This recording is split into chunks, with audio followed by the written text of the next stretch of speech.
এমন একটা চমৎকার দেশ আমরা পেয়েছি, সত্যি আসলে এটা সোনার বাংলা। জানি না একজন কবি তার নামটা কি, তিনি লিখেছিলেন এমন দেশটি কোথাও খুঁজে পাবে না কো তুমি, সকল দেশের রানী সেজে আমার জন্মভূমি। এই কবি কয় দেশে গিয়েছে আমি জানি না। রবীন্দ্রনাথ ঠাকুর বিলেত গিয়েছিলেন, লন্ডনে গিয়েছিলেন। উনি দেখেছেন যে লন্ডনের আবহাওয়া আর বাংলাদেশের আবহাওয়া সোনার বাংলা কেন বলবেন না। আল্লাহ তাআলা আমাকেও ইউরোপ আমেরিকা সহ পৃথিবীর অনেকগুলো দেশ ঘোরার সুযোগ দিয়েছে। আমি কম্পেয়ার করে দেখেছি, এই দেশের মাটির মতো উর্বর মাটি পৃথিবীতে কম, এই দেশের আবহাওয়ার মতো পৃথিবীতে আবহাওয়া কম। আমেরিকাতে খবর নেন, এখন আজকে এই টাইমে খবর নেন, নিউ ইয়র্কে দেখেন শীত কাকে বলে।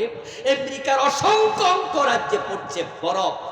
ইউকে লন্ডনের খবর নেন, লন্ডনে পড়ছে এখন ঠিক -10, -50, -50, -15, -30।